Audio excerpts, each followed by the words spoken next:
오늘 함께 은혜 받으실 말씀은 창세기 19장 16절로 17절 말씀입니다.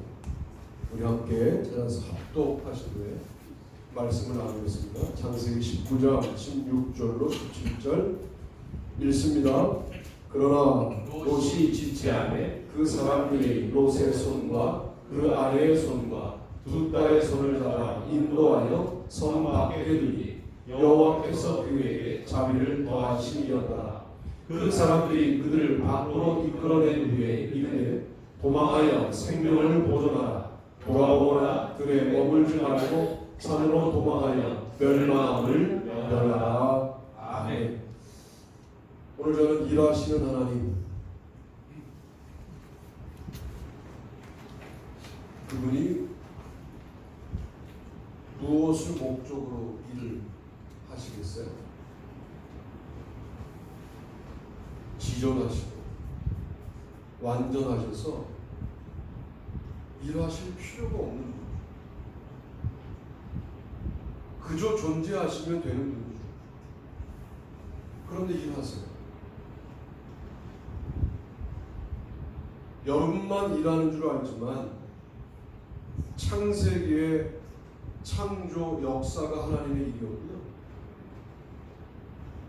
십자가 위에서 인류를 구원하는 일이 예수 그리스도의 일이었다고 한다면 성령님은 지금도 우리 가운데 역사하셔서 우리의 마음과 생각을 주관하시고 주님의 뜻대로 살도록 도우시는 일이 성령님의 일입니다. 이 일을 하루도 쉬신 적이 없으시다. 우리가 성실해야 되는 이유는 뭐냐면 그분들이 성실한 하나님이시기 때문에 그렇습니다. 아침마다 성실하세요. 여러분이 아침마다 다른 용어로 하나님은 이런 분이다라고 고백하는 모든 내용들을 앞으로 매일 아침마다 고백한다고 하더라도 하나님이 가지고 계신 속성의 몇 분의 몇이나 고백하고 난 다음에 우리가 죽겠어요. 억만 분의 1도 아닐 것이다. 이렇게 계산하는 것 자체가 그분에게는 죄송스러운 일이죠. 그런데 우리가 어떤 교만함을 갖고 있냐면 그분을 다 파악한 듯 살아. 그분을 다 이해한 듯 생각해요. 그분은 몇 마디 나의 말로 정리가 가능한 분인 것처럼 착각해요. 성경이 하나님에 대해서 말씀하고 있으나 하나님의 속성을 다 말하기는 역부족이다 라고 말할 수밖에 없어요. 왜요? 인간의 글이잖아. 그분을 만나 인간의 언어로 표현하는 순간 그분을 다 설명할 수가 없습니다. 그런 분이 지금 여러분을 위하여 일하고 계시다. 있습니까? 아멘. 이럴 때만 우리가 나를 위하여 일하는 분으로 고백하거든요. 나에게도 좋은 일이 일어났습니다. 아, 일하시는구나. 나에게 황당한 일이 일어났습니다. 최근에 그런 일이 있었을 거예요. 그때에도 하나님은 일하고 계시다. 아멘. 이 믿음을 붙잡게 되기를 바랍니다. 아멘. 첫 번째 어떤 일을 하시느냐? 자비를 더하신다. 롯이 지체하는 거죠. 소돔성에 미련이 있는 거예요. 인간은 모두 이렇게 미련을 두는 미련한 존재. 세상에 미련이 남은 거죠. 아직까지 안 망했거든요. 눈에 보이기에 내일 망한다고? 곧 망한다고? 눈에 보기에 믿을 수가 없는 거죠. 미련이 남는데 지체하지 못하도록 서두르시면서 롯만이 아니라 아내와 두 딸의 손을 잡아 인도하여 성 밖에 두셨다. 왜? 여호와께서 롯에 대하여 자비를 더하셨다. 요즘 저의 또 꽂혀있는 말씀 묵상 포인트가 뭐냐면 하심이란다. 가끔 제가 바꾸겠지만 이런 유형으로 설교를 할지 몰라요. 하나님의 구원 그러면 되죠. 구원하시는 거예요. 하나님의 진실 그러면 되죠. 진실하시는 거예요.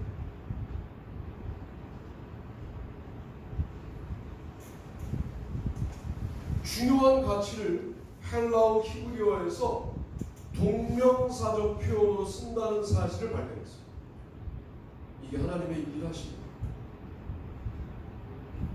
우리도 그런 일을 하자 이렇게 말씀을 드리고 싶은 거예요.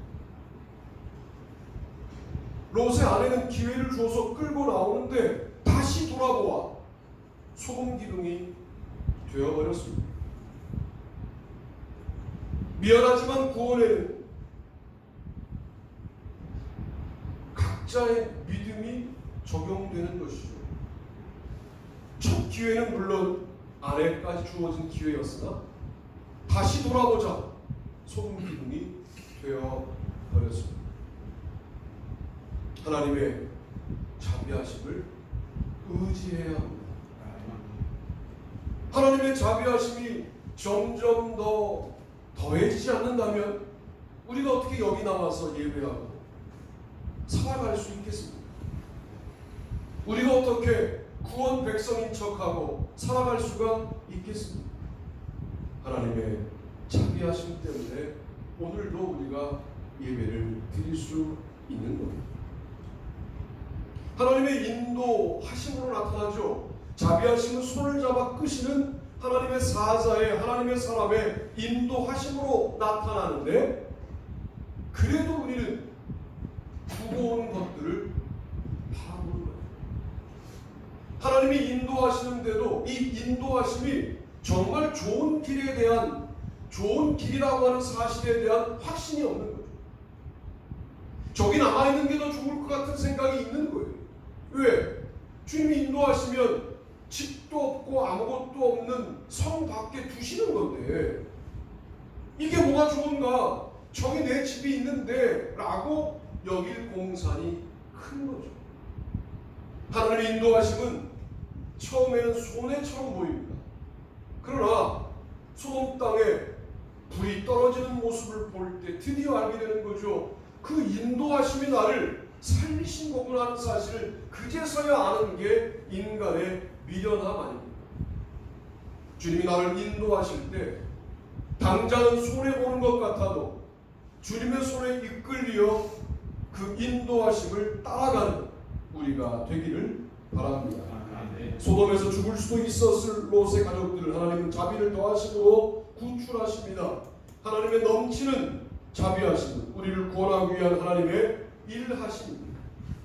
하나님의 자비라고 말해도 되는데 자비를 더하심 이렇게 말합니다. 하나님의 자비를 늘 동사적 표현으로 설명하는 것은 하나님의 일하심을 드러냅니다. 우리는 하나님의 자비하심을 믿고 오늘 하루를 살아가야 되는 거죠. 여러분의 자격 이런 것들을 묻는 세상 한가운데에서 그 자격에 못 미치는 것에 또 나름대로 머물러 있는 것에 익숙해지지는 말고요. 늘 주님 앞에 주님의 자비하심이 아니면 저는 그 기준에 못 미치는 사람이 됩니다 라고 여긴 우리가 되어야 할 때 주님이 그 자비하심을 끊어지지 않게 우리에게 베풀어 주실 줄로 믿습니다. 여러분 우리가 하나님의 자녀. 근데 세상을 살다 보니까 구분이 안 돼. 이걸 어떤 목사님이 이렇게 설명하더라고요. 내가 한 남자를 만나서 결혼을 했는데 너무 평범한 남자를 만나서 결혼했다는 거예요. 근데 이 남자의 정체가 뭐냐면 왕인데 신분을 속이고 평범한 동네에 들어와서 자기를 진정으로 왕이기 때문에 사랑하는 여자가 아니라 그냥 인간으로 영혼으로 사랑해줄 여자를 그렇게 찾은 거예요. 그래서 꽃이 파는 여자랑 결혼을 했는데 드디어 비밀은 없다고 내 남편이 왕인 게 드러나는 거죠. 꽃집에 온 손님이 자기를 좀 화나게 해도 화가 안 나는 거예요. 왜? 내 남편이 왕이야. 자녀가 공부를 좀 못해도 짜증이 안 나는 거예요. 내 남편이 왕이야. 좀 어려운 일이 있어도 걱정이 안 되는 거예요. 이 나라가 우리 남편 건데.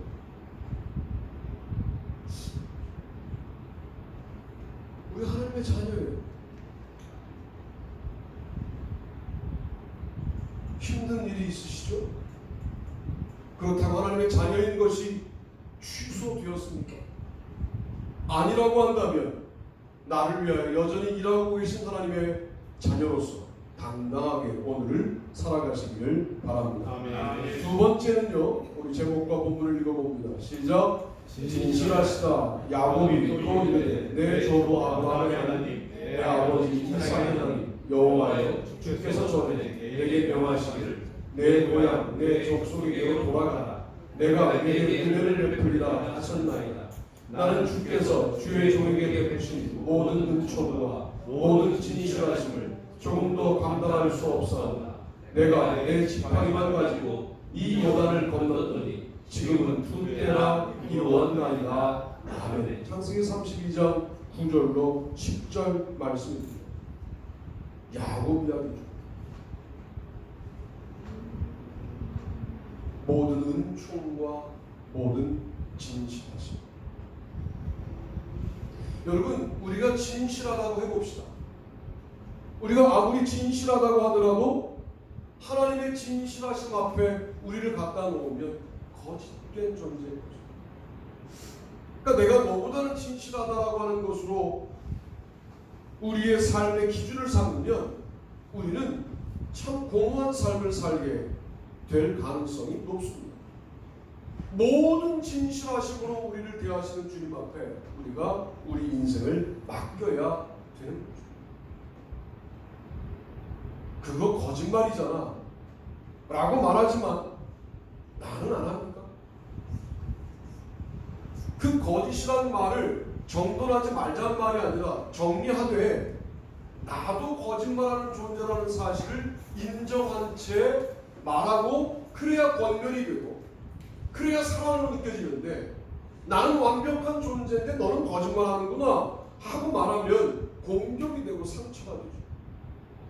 모든 하나님의 진실하심 앞에 정직하게 나는 거짓된 존재임을 인정하는 자, 그 자가 하나님의 일하심의 대상이 되는 거죠.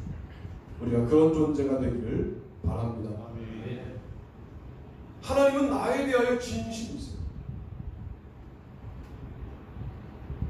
여러분, 진심은요, 마음과 생각과 행동과 영혼과 영혼 육이 모두 반응합니다. 그게 진심입니다. 솔직히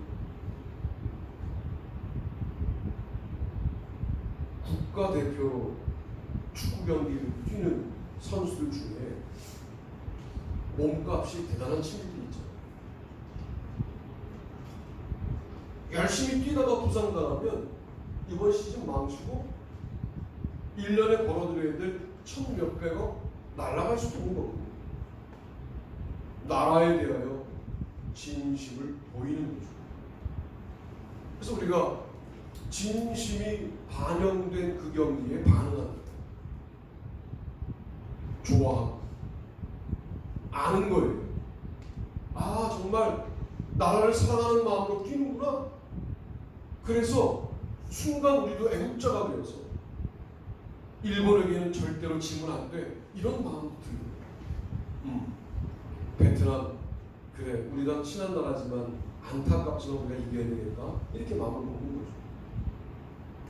저는 요즘에 어디에 꽂혀 있냐면 골 때리는 그녀들. 축구가 뭔지도 모르고 시작한 여자 축구인데 분명 그렇게 뛰어가면 부러집니다. 우리는 그렇게 안 뛰어요. 그냥 뛰어들어가죠. 물론 그들에게도 인기가 예전만 못한 연예인인 내가 이 경기에 나와 얼굴을 알려야 되겠다라고 하는 어떤 계산이 있을 수 있는데, 최소한 그 경기를 뛰는 그 여자들의 모습을 보면 경기의 진심,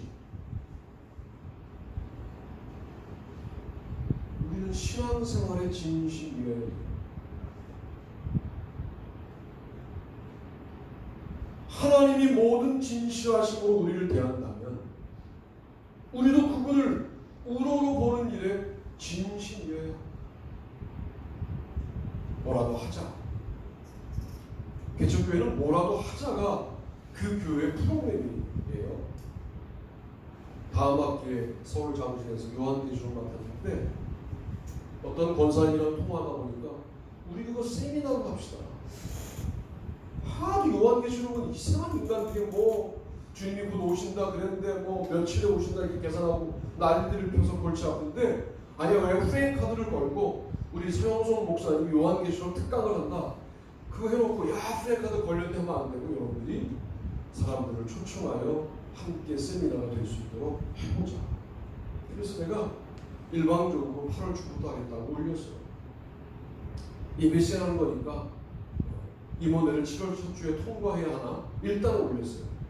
그래야 저도 부담감을 가지고 준비할 것 같았어요. 내가 그래 밖에 나가서 무슨 뭐 요한계시록 강의하고 로마서를 강의하고 다 좋은데 우리 교회에 대해서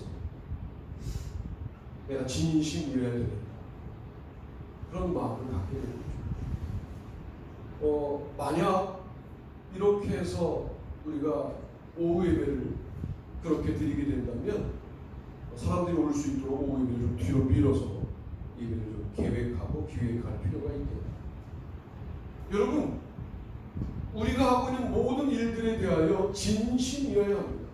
하나님도 우리를 진실하게 대하고 계시기 때문에 그렇습니다. 감당할 수 없는 은혜를 받았다라고 야곱은 고백합니다. 이 야곱의 고백은 야곱의 고백만이 아니라 우리도 마찬가지 아닙니까? 그때 그 아픈 것이 발견된 것, 그때 그 사고가 그만했던 것, 그때 그 사람을 만난 것, 그때 그런 일이 벌어진 것, 믿음이 없는 눈으로 바라보면 참 재수 좋았다. 그러고 말 일들 찬찬히 하나하나 돌아보면 하나님 나를 진실하게 사랑하고 계셨구나 하는 사실을 발견하는 그 일들 앞에 우리도 진심을 다하여 하나님을 사랑하게 되기를 바랍니다.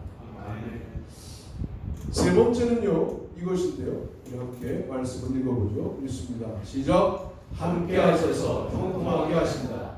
그의 주인이 여호와께서 그와 함께 하심을 보며 또 여호와께서 그의 범사에 형통하게 하심을 보았더라. 아멘. 창세기 39장 3절입니다. 또한 두 분도 읽어보시죠. 시작. 간수장은 그의 손에 맡긴 것을 무엇이든지 살펴보지 아니하였으니 이는 여호와께서 요셉과 함께 하십니다. 여호와께서 그를 범사에 형통하게 하셨더라. 아멘. 우리는 뭐가 형통이냐라고 생각해보면 자기 뜻대로 뭐가 되면 형통이라고 해요. 뭘 그게 형통이에요? 솔직히 그게 형통이라고 여긴다면 형통한 사람 여기 아무도 없어요. 형통하지 않은 일이 더 많은 거예요. 그러니까 형통에 대한 기준이 달라져야죠. 그래서 창세기 뒷부분 요셉 이야기에서 형통을 뭐라고 설명하느냐? 내가 너와 함께한다. 그래서 형통하게 한다. 그래, 형통하게 되는 일이 요셉의 인생 가운데 뭐 일어난 일이 뭐가 있습니까?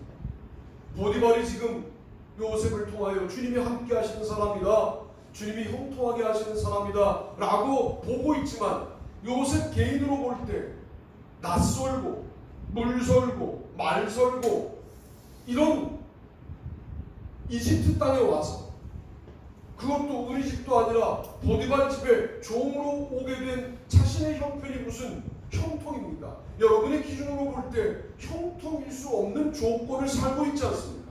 그런데 세상에 속한 보디발은 그 하나님의 사람을 바라보면서 형통하게 하는 하나님이 배후에 계신 인생이구나, 하나님이 배후에 함께 하시는 인생이구나를 보았다 그 말이에요. 요셉은 어떻게 생각했을까요? 주님이 함께 하시는 것이 나에게 형통이지 하고 생각하는 거예요. 주님이 돌아가셨습니까? 우리의 삶 가운데 주님이 사라지셨습니까? 여전히 함께 하신다면 우리는 형통한 인생인 줄로 믿습니다. 아멘. 당장 형통의 역사가 없어요. 당장 이루어진 게 없어요. 당장 요셉도 되는 일이 없었어요. 계속 빨려 들어가요. 자, 보디발은 그렇게 봤어요. 하나님이 함께 하시는 사람이구나. 하나님이 형통하게 하시는 사람이구나. 보디발의 아내는 다른 관점으로 이 남자를 바라보죠. 그래서 겉옷을 벗어 제치고 뛰어나갔더니 증거물이 되어 억울하게 감옥에 갇혀요. 뭐가 형통입니까? 뭐가 축복입니까? 한국의 모든 간증 누나는 무언가 잘못됐어요. 예수 믿고 잘됐다만 말하거든요. 예수를 제대로 믿다 보니까 못되는 삶을 선택할 수밖에 없었다고 간증에 나와요. 예수 믿고 잘됐다. 이런 식으로 지금 간증만이 아니라 감리교회 목회 세미나도 그렇게 진행돼요. 교인 1명, 2명 되는 사모님과 몇 년간, 5년간 예배를 드리고 있는 그 교회 목사가 세미나에 옵니다. 와서 네가 금식하지 않아서 교회가 부흥하지 않는 거라 혼나고 돌아가는 거예요.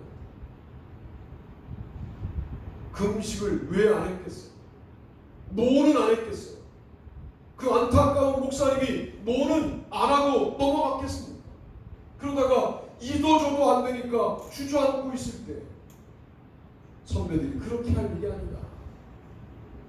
내가 주님과 함께 걸어가는 그 일이 결코 우스운 일이 아니다. 주님 보고 계시고 주님이 함께 하신 것 자체가 형통입니다. 요셉이 본인 스스로 이제 감옥에 있다가 조금만 기다리면 전조가 있으니까 내가 국무총리가 될 거야. 그러고 된 게 아니지 않습니까? 철저하게 하나님의 계획에 붙들려 있다가 그 자리에 가니까 그 자리가 자기의 능력으로 이루어진 자리가 아니라는 생각 때문에 그 자리 앞에서도 그 자리 위에서도 겸손할 수 있었던 겁니다. 자리는 그렇게 올라서야 되는 거죠. 하나님의 계획 가운데 서야 되는 겁니다. 그리고 그가 국무총리로 지내고 난 다음 어떻게 보냈는가에 대하여 창세기는 여러 시간 말하지 않아요. 다시 보니까 3, 4대를 보았고 이렇게 말하는 거 보니까 많은 자녀들을 양육했다는 걸 보니까 평범한 노인네로 돌아와 늙어 죽었다 이렇게 해석할 가능성이 높은데 짧은 시간 그 자리에 있더라도 대단한 현저한 역할을 하는 이유는 뭐냐? 하나님이 세우셨기 때문에 그렇습니다. 우리가 하나님이 함께 하시는 것이 복이다라는 사실을 기억해야 돼요. 나에게 손에 쥐어지는 복이 없어요. 여러분 이런 단계를 연단과 훈련의 단계로 알고 나는 그래도 주님이 함께 하시는 거 의심하지 않습니다. 나와 동행하는 거 믿습니다. 하고 이 길을 걸어가야지. 모든 것들을 자본주의적으로 계산해서 뭔가 결과가 나와야 된다라고 하는 관점으로 바라보면 참 인생이 퍽퍽하고 어렵습니다. 몇 사람만 축복받은 사람이 돼요. 그런 식의 논리에서는 목사가 할 말이 많아요. 네가 걔보다 기도하지 않았잖아. 이런 식으로 말하는 그런 공동체가 되면 안 돼요. 주님 여러분과 함께 하십니다. 그게 복입니다. 그게 형통입니다. 주님이 함께 하시는 것이 느껴진다면 좌절하지 말고 이 길을 걸어가시자 그 말이에요. 감옥에서도 함께 하시잖아요. 간수장은 이름도 나오지 않는데 하나님이 함께 하시는 사람에게 보이니까 그 사람에 대해서는 무엇인지 그에게 맡긴 것을 살펴보지 아니할 정도로 믿고 맡겼다는 거예요. 우리가 사실은 믿고 구원받고 하늘나라 가야죠. 세상 사람들은 천국이 있다는 거 못 믿어요. 그들에게 누가 천국일까요? 우리가 천국이죠. 너희는 세상의 빛이라 하는 말을 여러분 잘 해석해야 돼요. 어둠을 향하여 너희들이 그 어둠을 물리칠 수 있는 빛이다. 두 번째는 뭐냐면 어둠이 너를 보고 있다. 어둠이 너를 주목하고 있다. 보이잖아요. 어둠 가운데 촛불 하나가 아주 어렵사리 빛나고 있어도 보여요. 주목받는 대상이 돼요. 세상 모든 사람들이 무언가 다를까 하고 우리를 바라봐요. 너 안에 천국이 있는가를 보고 싶어해요. 너 안에 하나님이 있는가를 보고 싶어해요. 예수님이 살아계신 분인가를 알고 싶어해요. 아닌 척하지만 그들도 인생에 대안이 없거든요.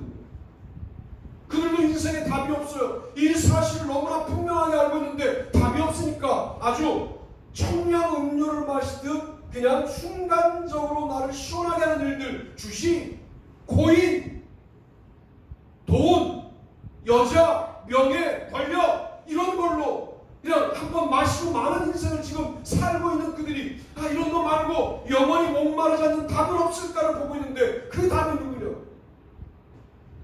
우리죠.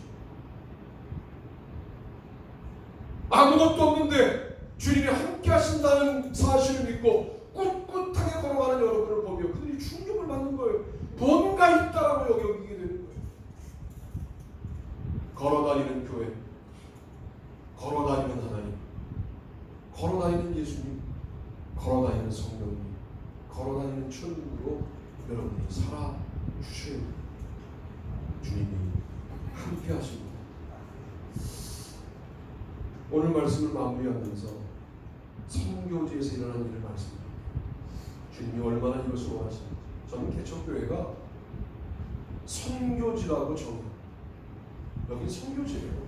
여러분 선교사예요. 달라요. 그러니까 이미 조직을 갖춘 교회하고 다른 이유가 뭐냐면 여기는 무언가 하려고 하면 할 일이 솔직히 많습니다. 안 하려고 마음 먹으면 할 일이 아무것도 없어요. 선교지가 그렇습니다. 오늘도 일어나서 그 흑인들 만난다고 뭐가 되겠어? 라고 여긴다면 할 일이 없어요. 안창호 선교사님이 선교지 탐방을 갈 때 너무 소변이 급하신 거예요. 40에 나셨어요. 그래서 걔들이 목책으로 있는 데에서 사실은 볼일을 보셨어요. 그냥 돌아서는데 흑인이 있었어요. 아주 개면적인 만남이었던 거죠. 그가 선교사님의 1호 성도가 되고 제자가 되어서 나중에는 감리교 신학교에 와서 공부도 하고 지금은 케냐 감리교회의 감독까지 되어 있는 그 친구예요. 저도 그 키 큰 친구 본 적이 있어요. 그리고 그 목책을 뚫고 들어간 그 자리에서 만난 추장이 12추장 중에 대추장이었어요. 대추장이 감동하자 그 마사이 부족의 모든 선교가 허락되었어요. 한순간. 여러분 이런 거예요. 어떤 선교사님은 포도주가 떨어졌대요. 선교지에서. 물을 떠놓고 기도했다. 주님 포도주를 바꿔달라. 포도주가 됐다. 너무 자기도 신기한 거예요. 한국으로 돌아와서 하나님을 시험하는 거죠. 포도주를 바꿔달라고 여전히 물이 돼요. 내가 무슨 말씀을 드리냐면 내가 개척교회를 선교지라고 말하는 이유는 뭐냐면 여러분이 안 해보셔서 그래요. 개척교회 성도들이 전도한다. 주님이 선교지에서 선교사와 함께하는 여러분과 함께 하시다. 할렐루야. 아멘. 그게 우리가 받는 은혜예요.